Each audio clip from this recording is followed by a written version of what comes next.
Hi everyone, welcome back to ఇంటెంటౌల్. ఈరోజు మనం DHCP సర్వర్ గురించి తెలుసుకుందాం. సో మనం డైలీ తెలుసో తెలియకో ఈ DHCP సర్వర్ని యూజ్ చేస్తూ ఉంటాం. దానికి బెస్ట్ ఎగ్జాంపుల్ వచ్చి మీరు యూజ్ చేసే వైఫై.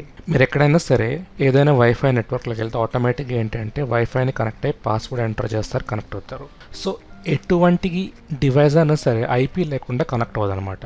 సో బ్యాక్గ్రౌండ్లో ఈ వైఫై ఏం చేస్తుందంటే ఒక DHCP సర్వర్ని రన్ చేసి దాంట్లో మీకు కావాల్సిన ఐపీస్ అనేది అసైన్ చేస్తుంది అనమాట. సో అది మీరు రెగ్యులర్గా వాడే DHCP సర్వర్. అలా కాకుండా రియల్ టైంలో ఏమవుతుందంటే, ఫర్ ఎగ్జాంపుల్ ఇక్కడ చూడండి, ఒక పెద్ద కంపెనీ ఉందనుకుందాం. సో ఈ కంపెనీలో ఏంటంటే హండ్రెడ్స్ ఆఫ్ సిస్టమ్స్ ఉంటాయి. ఓకే, ఇక్కడ నేను జస్ట్ శాంపుల్కి కొన్ని పీసెస్ని మాత్రం పెట్టాను. రియల్ టైంలో హండ్రెడ్స్ ఆఫ్ సిస్టమ్స్ ఉంటాయి. ఈ హండ్రెడ్స్ ఆఫ్ సిస్టమ్స్కి మనం మాన్యువల్గా వెళ్ళి ఒక్కొక్క సిస్టమ్కి ఒక్కొక్క ఐపీని అసైన్ చేయడం అనేది చాలా హార్డ్ వర్క్, చాలా హెక్టిక్ వర్క్ అనమాట. సో అలా కాకుండా ఈ DHCP సర్వర్ని మనం కాన్ఫిగర్ చేసి ఏ నెట్వర్క్కి ఎన్ని ఐపీస్ కావాలి, ఏమేమి ఐపీస్ కావాలి, ఏదైనా పర్టికులర్ సర్వర్కి ఒక స్టాటిక్ ఐపీ అవసరం ఉంటుందా, ఉంటే దాన్ని ఎలా అసైన్ చేయాలి, అవన్నీ ఏంటంటే మనం ఈ DHCP సర్వర్ నుంచి కాన్ఫిగర్ చేసుకోవచ్చు అనమాట. సో ఇది క్రాస్ ప్లాట్ఫామ్ అవడం వల్ల మీరు ఈవెన్ లైనక్స్లో ఒక DHCP సర్వర్ని కాన్ఫిగర్ చేసి పెట్టి ఈవెన్ విండోస్కి లేకపోతే ఎటువంటి డివైస్ అక్రాస్ ద నెట్వర్క్ మనం ఒక ఐపీని అసైన్ చేయొచ్చు అనమాట. సో ఇది ఎప్పుడైతే ఐపీని అసైన్ చేస్తుందో దాంతోపాటు కావాలనుకుంటే ఈ DNS సర్వర్ ఐపీని, అలాగే NTP సర్వర్ ఐపీని, లేకపోతే గేట్వేని, ఇవన్నీ కూడా ఏంటంటే మనం ఆ DHCP సర్వర్ ద్వారా మనం ఏంటంటే ఈ క్లయింట్స్లోకి, హోస్ట్లోకి పుష్ చేయొచ్చు అనమాట. సో ఇలా ఐపీస్ని వీటిని మనం ఏంటంటే పుష్ చేయడం వల్ల ఏంటంటే వీటిని కంట్రోల్ చేయడం, లైక్ వీటిని మేనేజ్ చేయడం, ఇంటర్నెట్ని అసైన్ చేయడం, ఇవన్నీ మనకి ఈజీగా చేసుకోవచ్చు. ఇది కాకుండా మీకు WDS లైక్ అంటే విండోస్ డిప్లాయ్మెంట్ సర్వీస్ లేకపోతే కిక్ స్టార్ట్ సర్వీస్, ఇవి ఐడియా ఉంటే త్రూ DHCP సర్వర్ మనం ఈ పర్టికులర్ సిస్టమ్కి ఐపీని అసైన్ చేస్తూ దాంతోపాటు ఏంటంటే మన ఓఎస్ని కూడా ఇన్స్టాల్ చేయొచ్చు అనమాట త్రూ WDS లేకపోతే కిక్ స్టార్ట్ సర్వర్. సో మనం ఏంటంటే డైరెక్ట్గా వెళ్లకుండా అన్నట్టుగానే ఓఎస్ని ఈ సింగిల్ సిస్టమ్స్లో మనం ఇన్స్టాల్ చేయొచ్చు. దానికి కూడా ఏంటంటే ఈ DHCP సర్వర్ అనేది బాగా క్రూషియల్. వితౌట్ DHCP సర్వర్ మనం అన్అటెండెడ్ ఇన్స్టలేషన్ అనేది చేయలేం. ఫస్ట్ ఆఫ్ ఆల్ ఒక క్లయింట్ లేకపోతే ఒక డివైస్ మన నెట్వర్క్లోకి వస్తే ఒక DHCP సర్వర్ ఆ పర్టికులర్ క్లయింట్కి ఒక ఐపీని ఎలా అసైన్ చేస్తుందో ఆ ప్రొసీజర్ని చూద్దాం. ఈ ప్రాసెస్ని జనరల్గా DORA ప్రాసెస్ అంటారు. Discover, offer, request, acknowledge.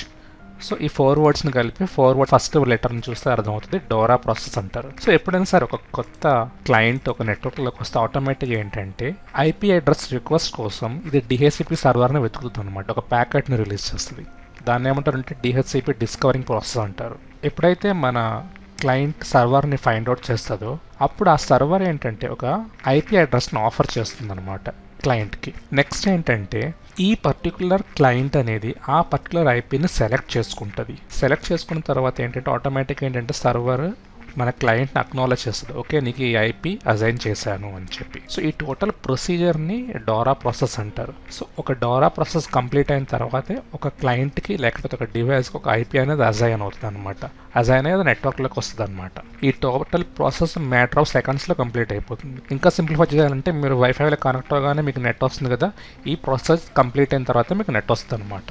So ఈ ప్రొసీజర్ యూజ్ చేసుకోవడానికి బ్యాక్గ్రౌండ్లో ఏంటంటే క్లయింట్ అనేది UDP పోర్ట్ నెంబర్ 68 అలాగే సర్వర్ అనేది UDP పోర్ట్ 67ని యూజ్ చేసుకుంటాయి.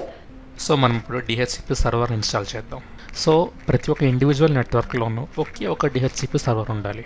సో దానికంటే ఎక్కువ ఉంటే మీకు ఏంటంటే ఐపీ కాన్ఫ్లిక్ట్స్ వస్తాయి అన్నమాట. సో జనరల్గా మీకు ఒక నెట్వర్క్లో ఉండే DHCP వచ్చేసి మెయిన్గా వైఫై రౌట్ ఉండొచ్చు, లేదు మీరు ఏమైనా PFSenseలో కాన్ఫిగర్ చేసి ఉంటే అంటే ఫైర్ వాల్ ఏమైనా కాన్ఫిగర్ చేసి ఉంటే అది ఉండొచ్చు.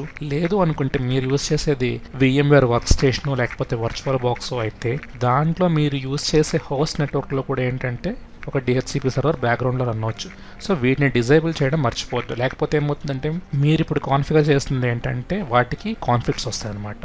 సో అది మీరు కొంచెం గుర్తుంచుకోండి మనసులో. సో DHCP సర్వర్ ఇన్స్టాల్ చేయడానికి DNF install DHCP server side ఈ ప్యాకేజ్ని ఇన్స్టాల్ చేయండి. అదే క్లయింట్ సైడ్ వచ్చేసి DHCP క్లయింట్ అనే ప్యాకేజ్ని ఇన్స్టాల్ చేయండి.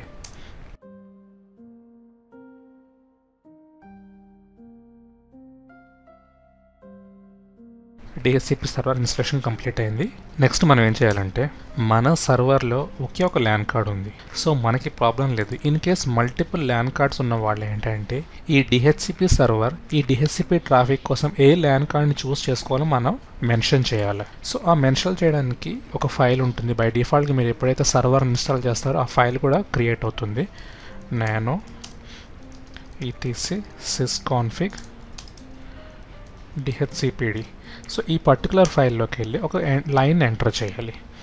అదేంటంటే క్యాప్స్లో dhcpdargs ఈక్వల్ టు మీరు ఏ ల్యాన్ కార్డ్ని అయితే స్పెసిఫై చేయాలనుకుంటున్నారో ఈ డిహెచ్సిపి యూజ్ చేసుకోవాలనుకుంటున్నారో దాన్ని ఇక్కడ మెన్షన్ చేయాలి. enp0s3. నాకైతే సింగిల్ ల్యాన్ కార్డ్ ఉంది కాబట్టి ప్రాబ్లం లేదు. మల్టిపుల్ ల్యాన్ కార్డ్స్ ఉన్న వాళ్ళకి మాత్రమే ఈ ఆప్షన్ అనమాట. ఎటు నేను సేవ్ చేస్తున్నాను, Ctrl+X. నెక్స్ట్ ఏంటంటే cat etc dhcp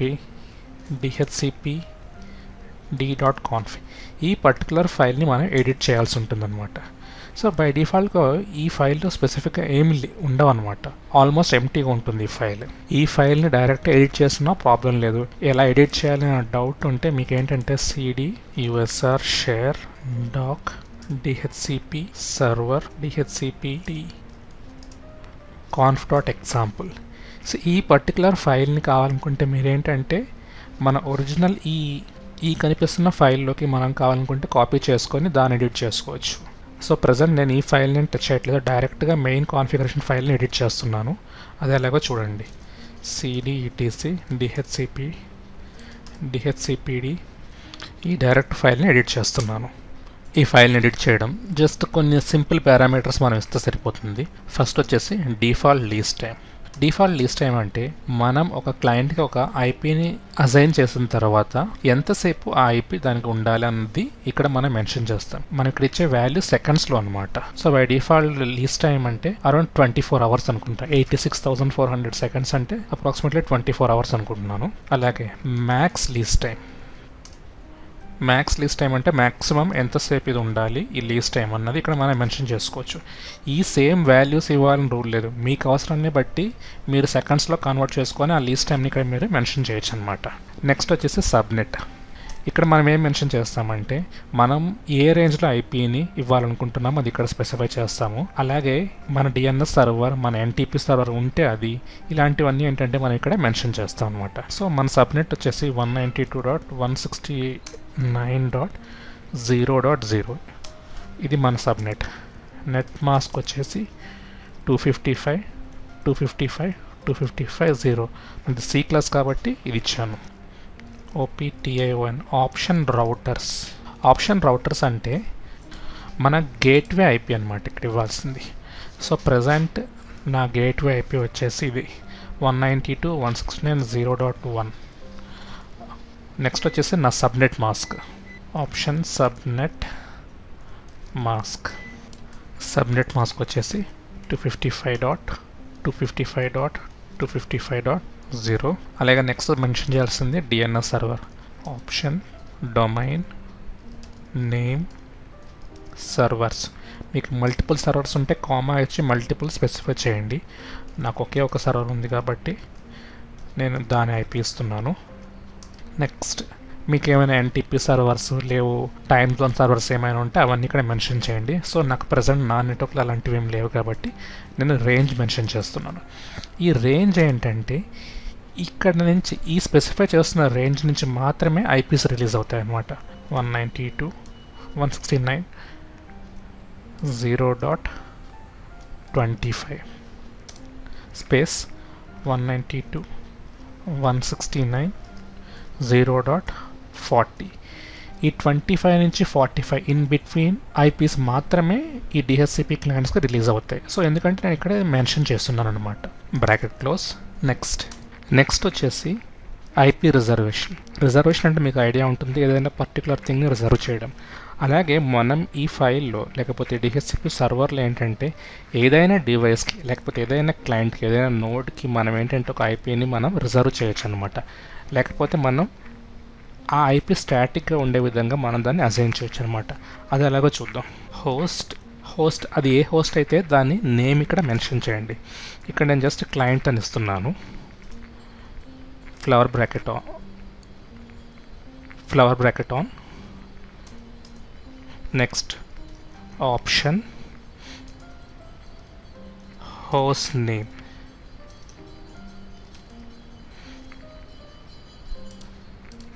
నేమ్ మనం ఆ హోస్ట్కి ఏదైనా స్పెసిఫై చేయాలనుకుంటే ఇక్కడ నుంచి చేసుకోవచ్చు. client.intentowl.com. ఓకే, ఇది మీరు ఏదైనా ఇచ్చుకోవచ్చు. నేను నాకు అనుగుణంగా ఇచ్చుకున్నాను. అలాగే నెక్స్ట్ వచ్చేసి హార్డ్వేర్ ఈథర్నెట్ అంటే ప్రతి ల్యాన్ కార్డ్కి ఒక మ్యాక్ ఐడి ఉంటుందన్నమాట. సో ఆ మ్యాక్ ఐడినే హార్డ్వేర్ లేకపోతే ఈథర్నెట్ అడ్రస్ అంటారు. సో దాన్ని ఇక్కడ మనం మెన్షన్ చేయాలి. ఫర్ ఎగ్జాంపుల్ ఇక్కడ ఈ కనిపిస్తున్న క్లయింట్కి నేను ఈ పర్టికులర్ ఐపీని అసైన్ చేయాలనుకుంటున్నాను. సో దానికి హార్డ్వేర్ ఐడి ఇక్కడ కనిపిస్తుంది అనమాట. చూడండి 0800:27:FB:33:6D. ఓకే, సో ఇది ఈ సిస్టమ్ యొక్క ఈ క్లయింట్ యొక్క ఇక్కడ కనిపిస్తున్న ఈ క్లయింట్ యొక్క మ్యాక్ ఐడి లేకపోతే హార్డ్వేర్ ఐడి అనమాట.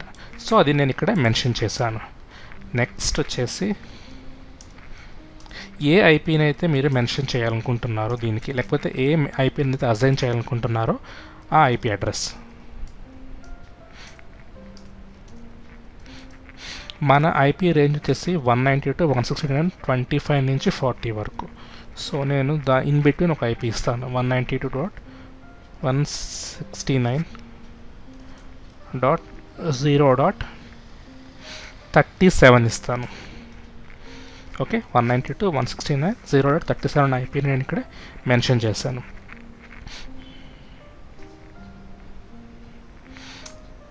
Okay, next flower bracket close. So ఈ ఎంట్రీ ఇస్తే ఏమవుతుందంటే ఆటోమేటిక్గా ఏంటంటే ఈ కనిపిస్తున్న ఐపీ ఆటోమేటిక్గా ఈ హార్డ్వేర్ ఐడికి లేకపోతే మ్యాక్ ఐడికి అసైన్ అయిపోతుంది. Ctrl+0 enter. సో ఈ ఫైల్ని సేవ్ చేశాను.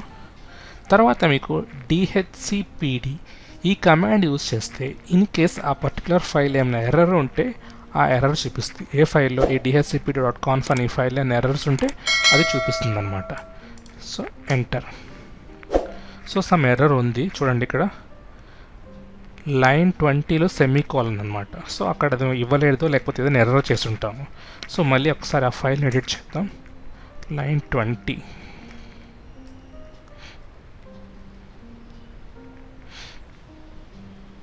ఓకే, ఇక్కడ చూడండి సెమీకోలన్ మెన్షన్ చేయలేదు.